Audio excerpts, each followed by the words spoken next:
भारत रत्न से नरेंद्र मोदी नवाज रहे हैं, तो उनका रिकॉर्ड ये है कि जहां कहीं भी वो अपनी रथ यात्रा लेकर गए 23 सितंबर से 5 नवंबर 1990 में, और जो जनरेशन जी जिसको कहते हैं उन नौजवानों के लिए बता रहा हूं कि उस वक्त लाल कृष्ण आडवाणी रथ यात्रा लेकर निकले थे बाबरी मस्जिद को तोड़ने के लिए।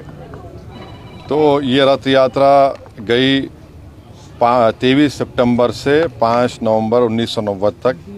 अहमदाबाद से शुरू हुआ, हरिद्वार, बिजनौर, पालनपुर, मुरादाबाद, रामपुर, धनेरा, बदायूं, अलीगढ़, मथुरा, आगरा, कानपुर, भरूच, लखनऊ, इलाहाबाद, सूरत, जौनपुर, फैज़ाबाद, वडोदरा, बाशी, वाराणसी, वायरू, रांची, पटना, मुंबई, गोधरा, हैदराबाद, जयपुर, दाहोद, बिदर, कोलार, जोधपुर, बेंगलुरु, देवानगिरी, मीरठ, रामानगरम, चन्नापटना, गाज़ियाबाद। तो उसमें जहाँ कहीं भी ये इनकी रथ यात्रा गई, बेंगलुरु, कोलार, चन्नापटना में 30 लोगों की मौत हुई फसादात में, देवानगिरी में 1, रामानगरम में 2 नवंबर को 2 लोगों की मौत हुई, बिदर में 7 लोगों की मौत हुई अक्टूबर 5, हैदराबाद में उस वक्त बदतरीन फसाद हुआ हिंदू मुसलमानों का, 30 लोगों की मौत हुई। फिर भारूच में गुजरात में 1 शख्स की मौत हुई 2 नवंबर को। सोमनाथ में से शुरू किए थे ये। तो जहाँ जहाँ ये इनकी रथ यात्रा गई, मुजफ्फरनगर में 3 लोगों की मौत हुई, दिल्ली में झड़पें हुई, जयपुर में 47 लोगों की मौत हुई फसादात में अक्टूबर 27, 1990 में, अलीगढ़ में 3, बिजनौर में तो 58 लोगों की मौत हुई, मीरठ में 7 लोगों की 3 नवंबर को मौत हुई। तो जहाँ कहीं भी लाल कृष्ण आडवाणी की रथ यात्रा गई, वहाँ पर इन तमाम मुकामात पर हिंदू मुसलमान फसाद हुआ, इंसानियत की मौत हुई। और अफसोस की बात यह है कि नरेंद्र मोदी की हुकूमत उनको इस मुल्क का सबसे बड़ा सिविलियन अवार्ड भारत रत्न से नवाज रहे हैं। इससे देश को क्या पैगाम दे रहे हैं? क्या हम देश में ऐसे लोगों को सबसे बड़ा सिविलियन अवार्ड देकर हम क्या पैगाम दे रहे हैं? हम ये पैगाम दे रहे हैं कि हम एकजहती कायम करेंगे हिंदू मुसलमानों में। आप बताइए नरेंद्र मोदी की हुकूमत क्या पैगाम दे रही है?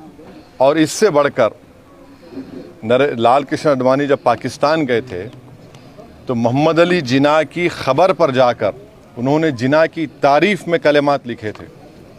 और यही आरएसएस, बीजेपी, विश्व हिंदू परिषद, बजरंग दल आए दिन भारत के गयूर मुसलमानों को बोलते हैं पाकिस्तान चले जाओ, पाकिस्तान चले जाओ। अरे कम से कम तुम अवार्ड देने से पहले ये तो देख लेते कि ठीक है इतने लोग मरे, तुम भूल गए, इतने लोगों की मौतें हुई, बच्चे यतीम हुए, हमारी बहनें चाहे हिंदू हो मुसलमान हो बेवा हो गई, कई घर उजड़ गए।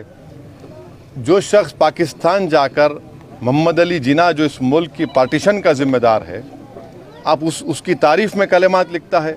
नरेंद्र मोदी तो आडवाणी की किताब को कौन सी किताब लिखी गई थी जब जिन्ना के ऊपर जसवंत सिंह साहब लिखे थे, उस किताब को बैन लगा दिया था क्योंकि वो उसमें जिक्र था। आप ऐसे आदमी को अवार्ड दे रहे हैं जो जिन्ना की तारीफ किया, तो इससे आपका ये सो कॉल्ड नेशनलिज्म दिखता है। हम जो अवार्ड दिया गया है हम समझते हैं कि ये हमारे अवार्ड की तौहीन है। इससे पहले बहुत बड़े बड़े लोगों को ये अवार्ड दिया गया था, मगर जो शख्स रथ यात्रा के ज़रिए जहाँ जहाँ रथ यात्रा गई वहाँ पर फसाद हुआ, जिस शख्स की मौजूदगी में बाबरी मस्जिद की शहादत हुई, ये अलग बात है कि कोर्ट ने किसी को खाती नहीं पाया, यह भी एक बड़ा मजाक है और उसकी अपील नहीं की गई। तो हम इसको नामुनासिब समझते हैं, गलत समझते हैं, और हम समझते हैं कि भारत रत्न के रुतबे में कमी आ रही है इस तरह के नरेंद्र मोदी की हुकूमत फैसले जो कर रही है।